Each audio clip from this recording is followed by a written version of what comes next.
you, man, make sure you find your purpose. God put us all here for a reason. I said it before. We all have different fingerprints, all have a problem that we need to be solving. Just have to figure out what that is. Life is a journey. Nothing's going to come easy. Don't expect it to come easy. I said it, delayed gratification. Just understand that it's going to take a few times. You're going to have to bump your head a couple times, but you have to take the good with the bad. The same way you feel in those good times, you have to accept the bad times as well, because you can't get one without the other. But I'm telling you, if you keep along the journey, keep daily deposits, you keep stacking your days, you're going to get to where you want to go.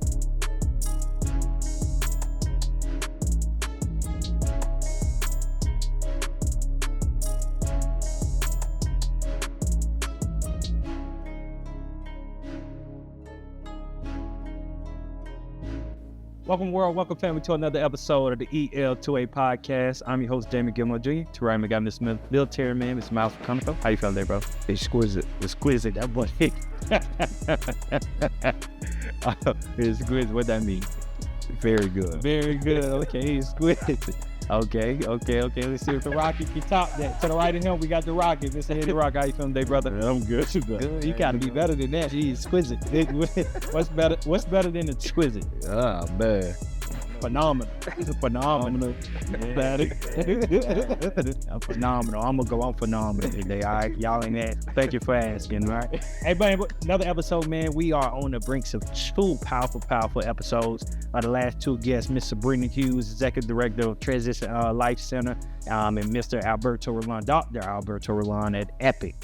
Equine Performance Innovative Center, man, two wonderful podcasts. I hope you watched them. If you haven't, make sure you go back and tap into them. There were some special things that happened in those podcasts that we're going to touch on today. We're going to talk more about. But you, as always, stop right now, like, subscribe, and comment. All right, last time we checked, as we're recording this, I'm pretty sure we're going to hit 1,000. So I'm putting it out in there. We're going to hit 1,000 by the time you see this. We're 6 away. But if not, make sure you like, subscribe. Even if, like, subscribe, and comment, because after we hit 1,000, we're going to have another goal as well. So we're going to keep the goals going, but help us help you, so we can keep putting out these fire podcasts and giving you this good content. But back to what I was just saying. Anything else I need to talk about coming up? Nah, we'll talk. Yeah, just like, subscribe, and comment right now. But back to what I was saying, man. We had 2 great episodes.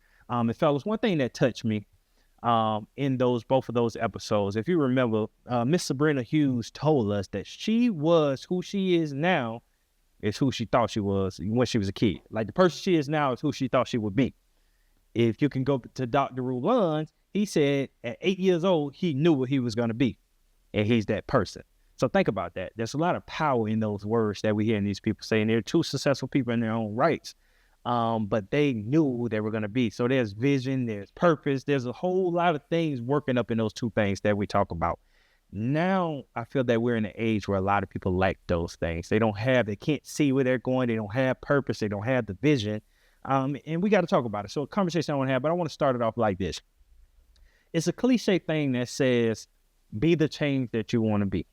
Be the change that you want to see. And I want to know from you 2 fellas, if you were being the change that you want to see, what would you be being? Myself. Just explain a little more. What that mean? Myself, because when I look at things I want to change, I speak directly to my community. Some of the things with the Black community I think we could do better at is making sure that we're building strong homes. I hear about how, we need a village and all those things. I agree 100%. We need a village. But in order to have a proper village, you have to have strong families. I use my family, for example. The reason why my wife and I are able to do so much in the community is because of our strong sense of, our home. We do things together. Then we have our individual professions that we go off and do things in the community. But then we come together underneath one roof and we, exemplify that. We maximize our efforts together. And that's how we're able to help, create a village through our different professions, different groups that we operate with. And so, in order to have that strong village, you have to have a strong home. If you have a whole bunch of single parent households and everyone's just trying to survive, Who's setting up the carpool for the kids who need a ride to school? Who's setting up carpool to go to youth athletics? Who's setting up a tutoring service? Who, where's that free time to do those things that we're seeking in our community if our homes aren't creating those types of folks that can go out and do those things? Yeah. So, it was big for me to make sure that as a young man, especially, that I live up to that. I create a family, one that's God-fearing, that understands service and being of service to those that's in need, so that we could help, the village become just that in our communities. Service goes right along with that, very service-oriented family. So always trying to figure out or to help folks out in need. And we need more of that in our communities, not just in the Black community, but just in the communities at large. We need more people to understand that life is more than just trying to climb the socio-economic, ladder or status. There's more to it than just trying to make more money. It's what are we putting into our environment? What are we putting into our community? What are we putting into this world? And that starts with us individually. We said that before on this podcast. It starts with individual people making a choice to do better. Yeah. And that's how we create that change in our community. So I would say to answer your question, what would I do to be the change is setting those examples in my own life and doing it, and not being afraid to go against the grain with current thinking. You have a lot of talking points out there where people say, oh, well, marriage overrated. You don't got to get married. You don't got to do all that. But it's deeper than just thinking it's just the title of marriage. What goes into a marriage. What makes a marriage a marriage. It's a lot of moving pieces that go in. It teach you a lot about yourself. It teach you a lot about how to deal and handle other people.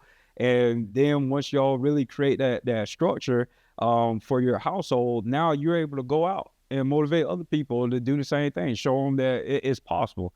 I grew up in a broken home.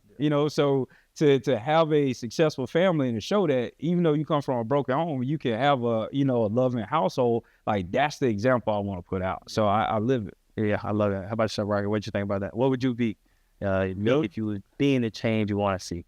So I agree with Miles. I being myself, and the reason why is because just looking at the way life goes. Life is crazy. Growing up, we wanted to play ball, and with a lot of the boys nowadays, everybody think they're gonna play ball, but by being myself and helping change the kids that look up to us, and not even the kids, because there's people adults that looked up to us that wanted to see us succeed, wanted to see us get to college. So going to college and playing ball, now that's something I can come back to the community and relate to the boys with, like, okay, I did that. I know what it took in order to get there. So this is what you have to do in order to get there. Now, once getting there, now you have to find your way. You have to be that select few. You have to be, part of that 1% in order to make it to the next level. So that's I guess I'll say that's through college, and then still being transparent of who I am and who I was at that point in time, because I got to a point of right after college football, what was next? So you said something about direction. I had no direction. I didn't know what I was going to do because I thought I was going to go to the NFL. But now this goes back to what we're saying as far as to people that say they have no vision or they have no direction. I didn't either, but I prayed to God and I asked God to give me that direction. And at that point, it just so happened that when you trust and believe in God, sometimes things work out in your favor, but you truly have to believe and walk in the direction that he has you to go. So case in point, in 2014, after the bad relationship that I had, I know we laugh about it, but no knock against you, but I thought about going to the military. But that's because I had no direction. So I was just thinking, like, trying to be quick on my feet. I had a daughter. I had to have somebody to take care of. Or I had somebody that I had to take care of, and I had to try to figure it out. But when I trusted in God and leading my direction, that led me back to college. Now, as a man that still didn't have a real sense of where I was going, led me to Corner Sugar and get my CDL. I always seen semi trucks. I didn't want to drive no truck, but I felt like that I was terrified of semi trucks. Drove past them fast. Now I ride right next to them because I understand that those guys in those trucks actually drive better than regular pedestrians. But with that being said, I was still somebody that didn't have a direction in life of where I wanted to go. But then God helped me find my way. And then now as I start doing certain things within Kona Shipping, I'm driving a truck. All right, I'm working at this. I get at the job, bro. I didn't know what I was going to do. But I'm driving the trucks. I start in the warehouse. Then I start I'm merchandising. Then I get on the truck. But I'm like, okay, I don't want to stop that. So my sense of direction at that point in time, God placed me at Kona Shipping. And then now my vision of where I wanted to go, you know, how I wanted to go higher, things started showing, like it started opening up. Hey, you could be a supervisor. Or get to be a supervisor. Hey, you could be a department manager. Now I had dreams on being I wanted to be the CEO of Kona Shipping, or having something, being, you know, at a high ranking within the industry, but that wasn't for me. Because again, now at that point, when I got to that level of where, all right, this is all I got. Now I got discouraged again. Now I'm back in that high school or that college student that's like, okay, God, football over, now what I'm gonna do. Not that my dreams had gone away, but I didn't know where I was gonna go, even at the age of 24, 25 years old. So now I gotta ask God again, can you show me the direction? Because I got to that point of where I had reached the heights that where I wanted to go. So what's next? All right, so we get there, and then now Cut Different. Now, as I was there, Cut Different was already going, but then the opportunity came when Jamie called me and said, hey, bro, I need you. So still, now I got to trust God, because I really wasn't, this is something that I've been doing for the last 7-8 years of my life. Is this a route that I really need to take? But I had to trust him. And again, believing in him and trusting in the things that he had for me, now that gave me the direction of where I needed to go. And now we here to this day, and we're still trying to figure it out. Because like you just said, building that community. So being that with each level and each example that I gave, humans can do that. It's nothing superficial. I'm not better than nobody else, no other man. It's just a simple fact that I trusted in what God wanted me to do. And even when things didn't seem clear enough, I still trusted him. So right now we're talking about building community. There's different things that we're trying to do to develop our community, whether it's with the young men, or whether it's trying to build up the city. With politics, we were talking about doing a grocery store on inside the city limits. There are different things that we're talking about doing, but still trusting God and the direction that he wants us to go. So again, for you, I answer your question, being exactly who I am. Yeah. And when you stay true to that, 9 times out of 10, you're doing what God called you to do, and you'll go in the way that God wants you to go. Yeah, and I love the way it just went. So you just heard how you guys, there were passion. There was a lot of conviction in everything you said, for you talking about the family structure, from you just laying out your journey. The reason I preface and put that question on the table, because I think most people don't understand that their purpose lies within that thing that disturbs them, that thing that upsets them. Most people don't struggle finding a purpose. Most people just struggle accepting what their purpose is. I was that person. Again, I thought my purpose was going to be me running a football for the rest of my life, scoring touchdowns, making people happy through that. I had to accept that wasn't what God had for me, and God wanted something else. But I held on to it. I talk about my story all the time. I held on to football, and I even tried to work in sport. I even tried higher education. Everything you just said, the layout, I'm trying everything until I really accepted what it was. I literally worked with student organizations. My story, when I was in that multicultural center, bro, I worked with B-Man, Black Male Achievement Network. I worked with a group of young men, but that was just a pass-by situation to me. Them young men were molding me, bro. Like, they were molding me to be who I am today. The things we were doing, the same thing we do now. We call them barbershop talks. We having talks. We having meetings. We doing different things in that moment that wow, this is just something to help me get my degree. Because at the time I was still in school. So I'm a student, student worker, TA, whatever they call it. But again, I'm still thinking sports. Like, I got to be a part of sports. I got to be involved in sports. But not knowing God's like, Negro, this is what you're going to be doing right here. This is where you need to be. And I'm dismissing it. But again, he had to show me. He still set me down and set me home. And the same tools that I was learning in that environment, I implement to what we do today. Same thing what I get with a lot of people that are sitting out there, and they're like, man, I don't know what God has me to be. Going back to what we just did last night. Sitting down in front of a young man, all right? And even Brother Miles, think about you. Think about you. You were in the Army. You thought that was your end-all, be-all. You were going to ride it out to the long wind. Everything you have now is probably because that ended. Yep. You probably wouldn't have found your wife, this wife. You know what I mean? The life you live now would not have happened if that wasn't stripped away from you. You get what I'm saying? And same thing in these situations. We are put in situations because this is a part of our journey. We are not governors of our life. We don't have God mapped this the whole process out for. We just have to be obedient. Same thing you just gave in your story. That's obedience. It's through your journey, even though when it doesn't feel good. It doesn't feel good. You have to get to this point. But like I was saying, with my situation, I think is most people are looking at their situation and they're not understanding that this tough time that I'm going through. What my man just said last time. How did Rulon get to where he wanted to go? His horse died. The thing that he loved the most, that horse died. He had to turn his pain into purpose. You get what I'm saying? And I don't think a lot of people are understanding that. We can hear people's stories, but when we feel that fire, most people don't know how to respond to it. And I think that's the problem that we have. And I want to even throw the conversation to you guys to take it a little further. Why do you think most people don't understand or having a hard time with finding what their purpose is? I would say it's a multifaceted problem. One thing I've come to find with conversing with people or even with kids or whoever, when you ask them what they think their calling is or their purpose, anything of that matter, you can see that they're trying to think of something big, and you can't get caught in the scope of your calling or your purpose. And why I say that is because, like what we were just talking about to begin with, for my career to be pulled from me due to injury and things of that nature, I could have said, you know what, maybe my purpose is still to go and be a contractor, right? Getting paid way more to do a similar job while I was doing the military, right? But that wasn't it. My purpose was to come home in that season, was to come home to rest up, recoup, and I just had this feeling like, well, I need to integrate back into my community. I need to be connected to my community again. I was disconnected because of the service. I was gone. So now I'm like, well, I just need to connect. And okay, I connect. All right, well, where are you going to connect with the community at?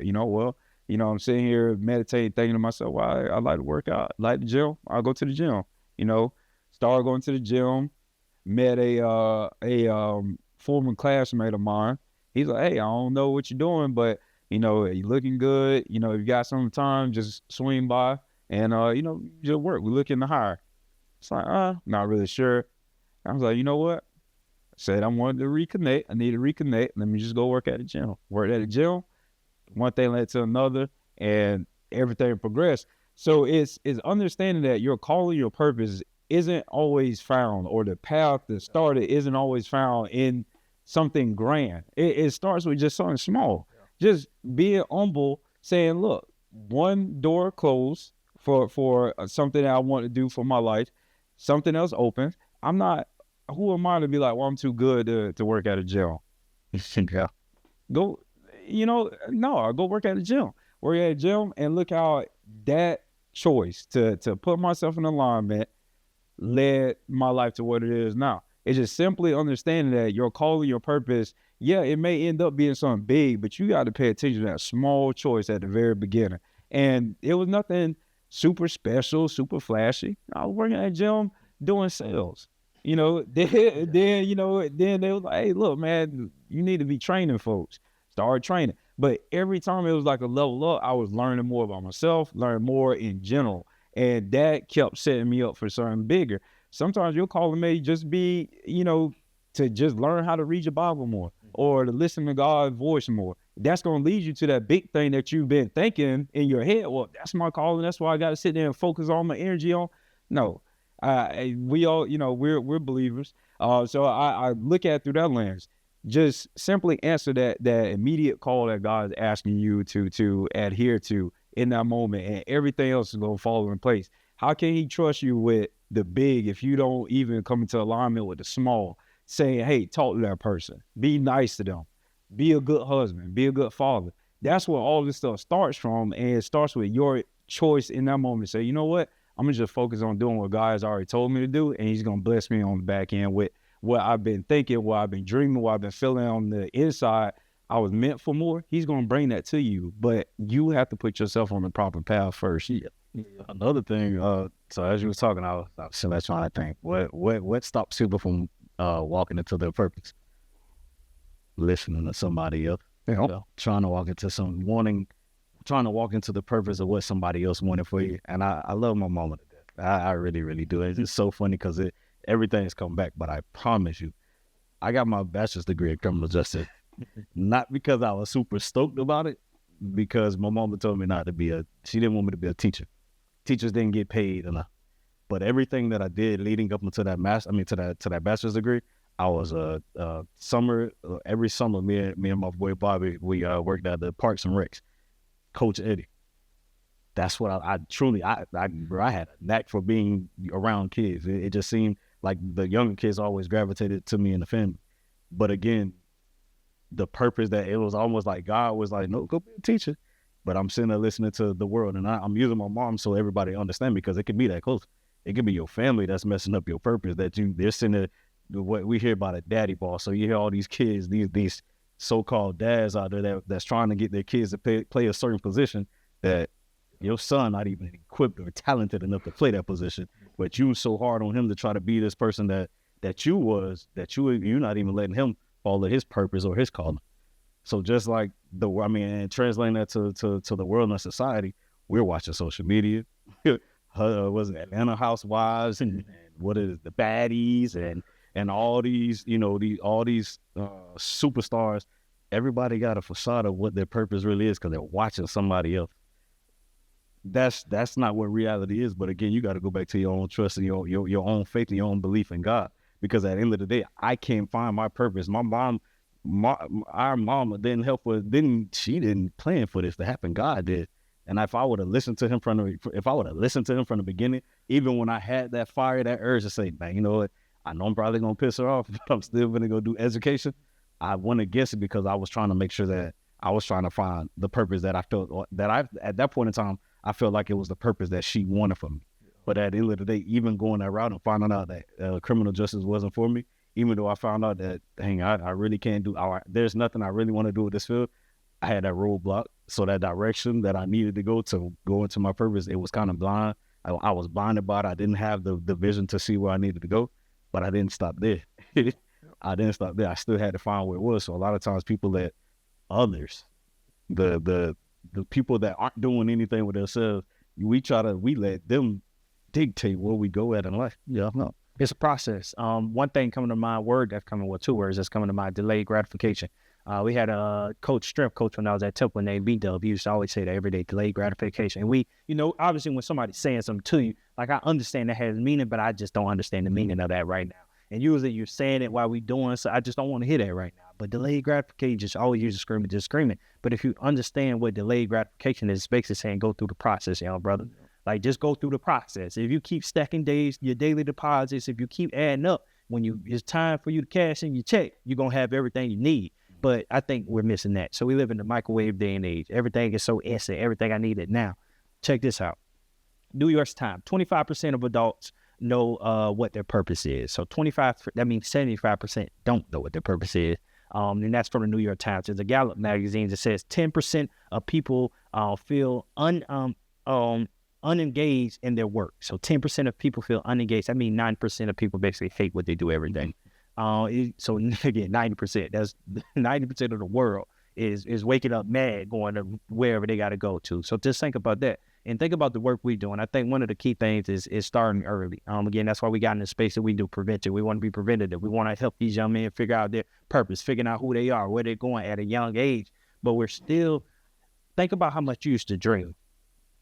Like when you was a kid. I speak for myself, bro. I used to dream. I used to really have a vision. I think I shared this on the last podcast, like even coming to football, like just seeing what I was going to do or just dreaming of who I would be in my future. And I think these phones and everything that's so instant took the dreaming and the visualization and more for yourself. Everybody just wants it now. So even from our parent meetings last night, we sitting down in front of 15-year-old boys that don't know, even when you're a kid, like in there, I just never can imagine the time I would say I don't know. You know what I'm saying? I would have had so many imaginations of what it could be.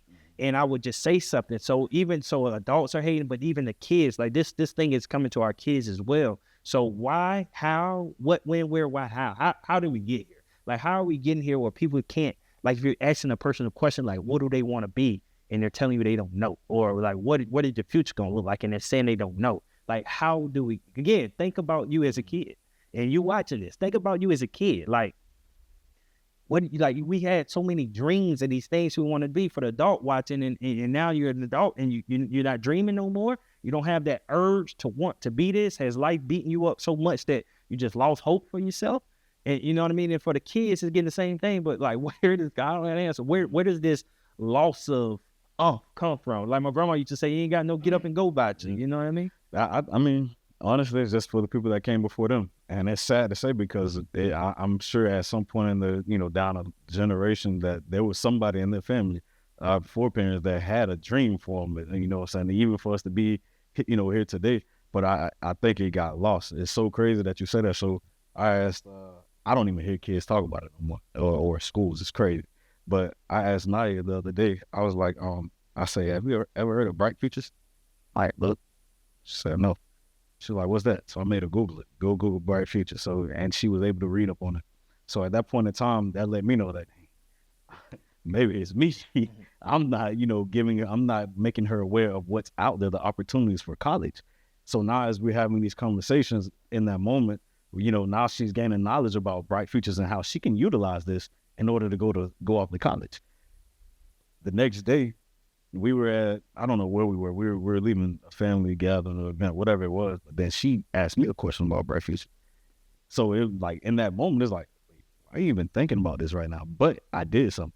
I planted a seed in her head as the parent. So now when she think about college and where I want to go later on in the future, I have started something. So now all we have to do is cultivate where she needs to go at later on in life, or the direction, giving her purpose. Now, whatever you go to school for, utilize this bright futures to get whatever it is that you want to do. I'm not telling you what to go to school for or what to go to school to. Just know that these are options and these are certain tools that you can use to help to get you where it's going to go, where you want to go. So I think you say, where has that gone? Why are we here? How do we get here? I think it's the parents, unfortunately. Yeah, parent. I would definitely say that's one part of it. I would say another part too is just a lot of these kids they're so distracted. Not even just kids, it's the adults. When I was growing up, obviously it's a different era. Not a lot of people had cell phones, and the cell phones that people did have they didn't have the capabilities like the phones have now. Not only that, but I grew up out in a rural area, so outside of my brother and like some cousins that stayed near me, it was a lot of just periods of isolation unless I was at school. So I had nothing but time to sit there and think to myself, and think about life, think about different things, think about what I liked, what I didn't like. And so I had that quiet of mind to where I could sit there and just think about different things. I didn't have a lot of things in my ear or things trying to pull my attention away like a lot of kids do now. A lot of people now are being told how to live because they're constantly on their phone. So they're constantly being told by media, by different things, how they should be. Even their close friends groups based off of how they post and different stuff it's a quiet telling you how to be because, well, if all my friends are doing this or they got this, maybe I should have it too. So everything draws you away from thinking as an individual. It's all group think, online spaces. You say something that the group doesn't like, everyone jumps on you. So now it's a form of, coercion if you're trying to stay connected to people to conform to a certain way. So now it takes away that individuality because people crave that connection. They crave being connected to people or to a group. So now if everything is ran digitally and you can just block somebody with a click of a button if they said something that y'all ain't like or whatever, is not really breeding a environment where people can have their own opinions and thoughts about things, come together and converse it and share those ideas. Everything's so rigid. It's either you see it how I see it or, no. And that's not conducive. Society can't work from that. And then secondly, I would say, again, technology has made a lot of people very, very arrogant in their knowledge base.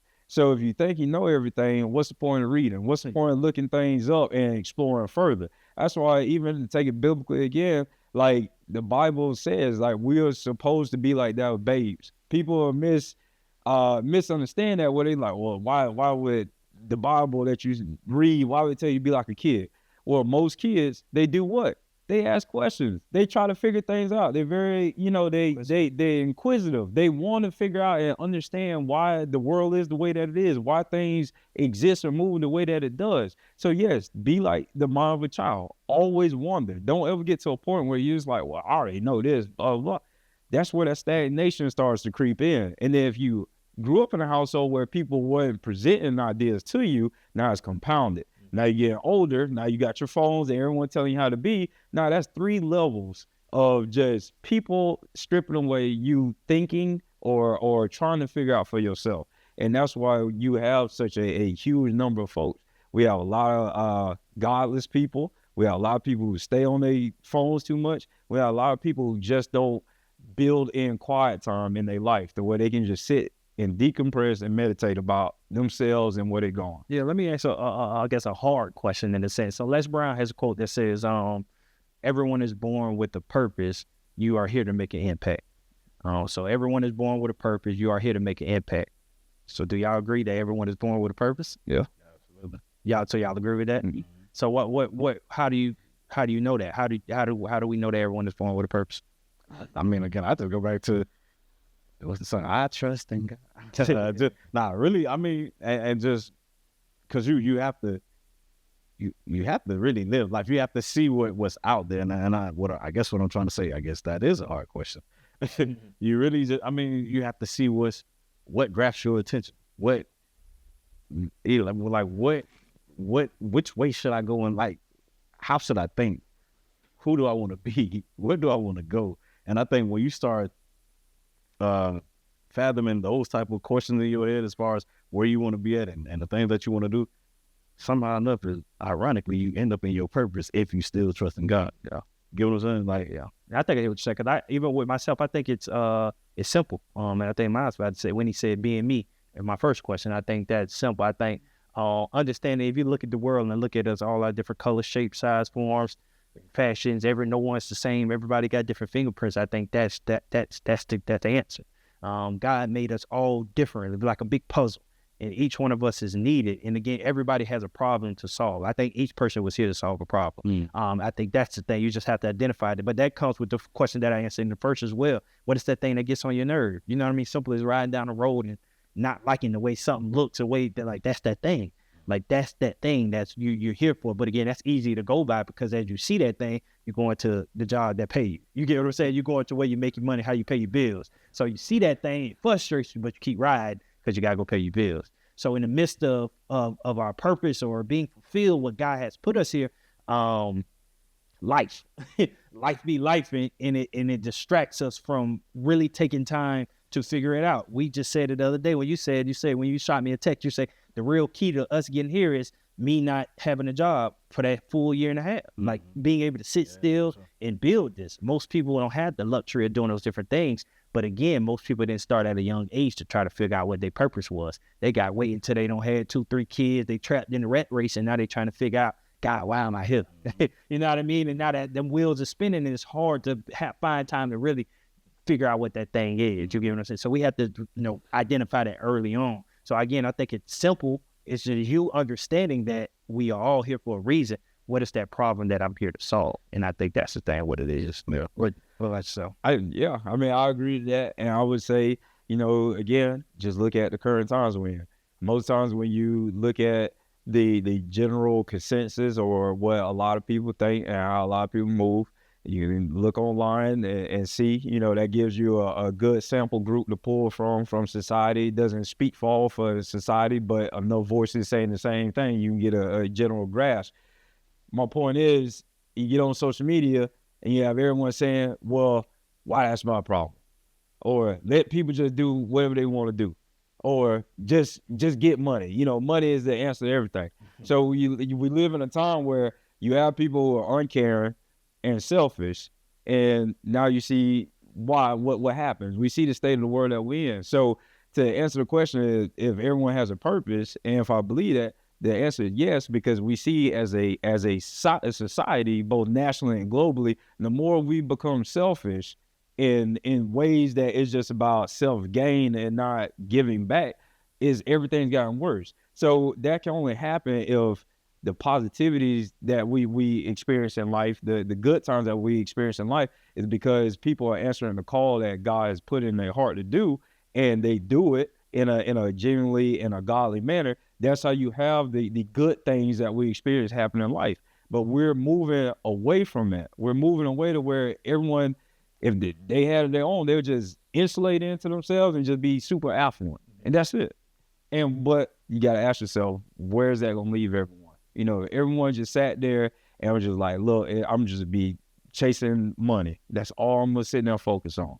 Well, guess what? If everyone's doing that, then everyone's going to have to start cheating, lying, stealing, conniving, doing all these things to get it, because everyone's chasing the exact same thing. And it's a finite source. So that means someone's going to have to win, someone's going to have to lose. And because our society has moved closer to that type of scheme, now we see people not living in their purpose because they're getting caught up in that game that you just alluded to. Yeah. And one cool thing I want to do, man, I wrote down 3 quotes for 3 prominent individuals, leaders, and I'm going to read them. I'm going to give each one of you one, and I want you to just expound on what you think that means. So I start with you, Brother Miles. This is from Ike Johnson, motivational speaker. He said, effort is a reflection of purpose. So again, Ike Johnson, and he says, effort is a reflection of purpose. When you hear that, what does that mean to you? So when you're in your purpose and you truly know it, it's very little that'll stop you from trying to walk in that.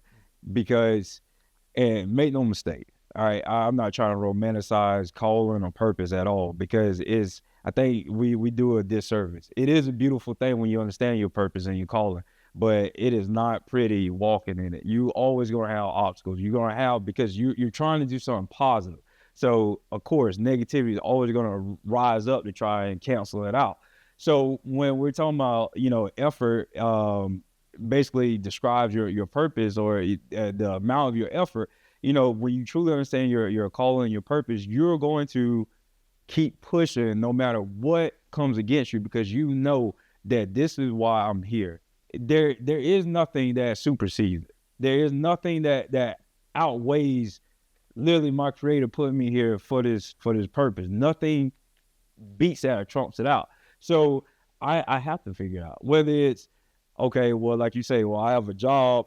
Okay, well, you do the job, but even if it's just 30 minutes to an hour, I can invest after that job to do what I feel my purpose is. You're still walking in it. Don't outright cancel it out. Figure it out. You have to figure out how you're going to still answer this call that you know has been placed on you. And then it is going to show, because rain, sleet, shine, whatever, you're going to be found out there doing something towards it. You're going to be chipping at it.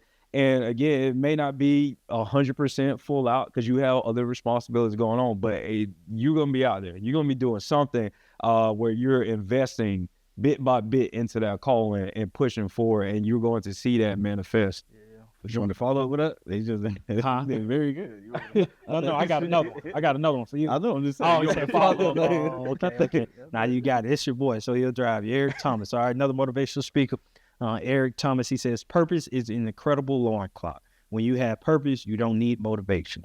So Eric Thomas, purpose is an incredible alarm clock, that alarm clock I was talking about. So when you have purpose, you don't need motivation. What does that mean to you? Yeah. Your purpose is going to wake you up every day. Even in those moments when you why am I doing this? No alarm clock needed. That's his famous thing of saying. There are times where, and I guess in your situation, thinking back when we first started, purpose was that alarm clock for you. You weren't getting paid doing it, but you were still doing it every day. You know what I'm saying? So you got a lot of people that want to see financial. They want to reap the benefits of whatever that purpose is. They want to just try to get that instant gratification. But at the end of the day, there's still, if you're truly walking and working in that purpose, you're going to wake up and do that no matter what. I laugh about it. I say it all the time, man. Y'all some blessed mentors, boy. Because I truly like when me and Jamie got to that point, is when it felt like or it was time to come on full time, it was there when I first started. Real money, I wasn't making, and there was even problems I ain't gonna say problems. It was questions about, wait, well, if you still gotta, if you're still working for Cut Different and you still gotta work, what you doing it for? But it was the purpose that, and for me, that household projects, and that was my purpose. I always told them, because this is what I truly love doing. So it don't even matter. Money doesn't equate to the feeling that I get for doing what I do on a day-to-day basis. I shut up, man. But at the end of the day, that's what it is. That alarm clock, that alarm clock. It don't have to wake me up to come do something that you truly love doing. Yeah, boy, I'll get in trouble. All right, I'll leave the last one for me as we wrapping up. This is from Brother Malcolm X. If you don't stand for something, you'll fall for anything. So again, Brother Malcolm X, if you don't stand for something, you'll fall for anything. And I think this is, what's understood, don't got to be explained. This is one of those situations, man. Again, when you have that purpose, it lines you. Like we tell the boys, when you know what you're doing, there's certain places you don't go, certain conversations you don't have if it doesn't align with what that purpose is or what the goal is. So again, if you don't stand for something, if you don't have something, again, and the conversation I just said with the person that's going to the job, when you stand for something, it's no way. Even when you're going to your job, it's no way you're gonna let that thing that's bothering you. You're gonna figure out how you're gonna aid that as well, how you're gonna give attention to that as well, because it means so much to you in what you're trying to do. But when you don't have anything you're standing for, it allows you to keep going and say somebody else will fix it. And I think we live in a society where everyone is expecting somebody else to do something when we can be doing it. Imagine if we had individuals that solve problems themselves instead of waiting on the next person to do it, the next man or the next woman. Everybody just woke up, and that thing that aggravates them, the thing that gets on their nerve, they just went out and solved it or tried to figure out how to solve it. And it's time for that. You know what I mean? Everybody has their own agendas. Everybody has things they want to do, but we got to get into that when we have a broader agenda. It has to be an agenda bigger than all of us, agenda that aligns all of us together. I don't care if you're black, white, Puerto Rican, whatever color you are. We have to have a bigger agenda for communities. Everybody preaches community, everybody preaches team, but at a micro scale, we only evolve a word about what's, the people we can touch. And it's bigger than that. It's bigger. It's the person that we don't know. It's the person from the other side of town that we may not know. Example for us, if we may be focused on West Ocala, then that don't mean we don't care about East Ocala or North Ocala. We want the best for everybody. But again, if we don't know what they're doing on each side, how can we be helping each other? How can we be working together? And I think when you're saying this, if you don't stand for something, you'll fall for anything. That means just you have to have a foundation and you have to have a direction. And if you have to stand on that, because that's going to govern the life and the choices that you make, man. So I think it's vitally important. I think a lot of people are not doing it. I think that's what we're missing. A lot of y'all out here, not with any morals and not with any destination, and don't know who you are, and it's allowing you to go with the wind. It's allowing you to flow with the wind, and that's never the good way. Because again, if it's hot outside, there's cold outside, but man, we gotta be able to have that mission that keeps you. If it's cold, hot, whatever, you outside, you making it happen, and I think that's what our folks need to be getting back on path, getting people more mission focused. Service too. Service is another thing, man. See how you can serve others. Stop being so center focused, and I know what that feels like to only care about yourself. But if you could care about your neighbor, again, if you want to get biblical, your neighbor. But if you really cared about your neighbor and want the best for the person that lives next to you, I think that's a game changer as well, to helping you even be more fulfilled in your purpose. Because I think in the act of serving others, that purpose will come to you as well. So enough to talk about it. So we talked about purpose, fellas. And again, we're gonna close it off and spin off, but we can't leave without giving people the nugget. So that person that's out there trying to find their purpose, they're trying to align themselves with what God has for them. What is one thing they could do today to help them get closer to who God created them to be, or why God created them to be here? What's one thing the person watching this can do? I would say just ignore outsiders, man. At the end of the day, I know we all have different people, and if you have the right people in your corner that you can confide in, then rightfully so, you listen to them and ask for guidance or ask for mentorship in a way of whatever it is, the path that you're trying to go down, to help, so that they can kind of help you go in that direction, because that may lead you into that purpose. But when I say ignore the people, that ignore the outside noise, that other people that when you get ready to walk in your purpose, or you're doing something that you feel is meant for you, don't allow anybody to knock you off that course. Because if God wants you to deviate and go in any direction other than where you're going, that he'll line that up to where it makes sense for you. So just cancel out the noise from other people that really don't mean you no good. What about your brother Mal? I would say first, if you're not already, go to your Bible. The precursor to really understanding what your purpose is right there. It tells you, and you were alluding to it. The first, the main precept of the law, is to love thy neighbor. Nothing that we do in this life, and I've said this before, even if you call out the most affluent person that you feel is selfish, when you look at what caused their success, you see that they gave something to someone. Elon Musk, he gives you a platform to speak on with Twitter, no matter if you like him or not. He gave electric vehicles when everyone wanted an alternative vehicle to fossil fuels, right? You can say whatever you want about him. You can hate him, dislike him, whatever. But he answered by giving something to people, and that led to his affluence. Even people, ungodly folks, understand this concept. So I would say if you're trying to really find your purpose, you have to start by loving your neighbor. Figure out what's out there that you can do to help those that surround you have a better quality of life. And I promise you'll find it. Maybe mentoring, maybe in the medical field, maybe a teacher, it may be a public servant, a leader, a first responder. All deal with people and all need genuine people that have a real sense of care for their fellow man to be successful in their roles.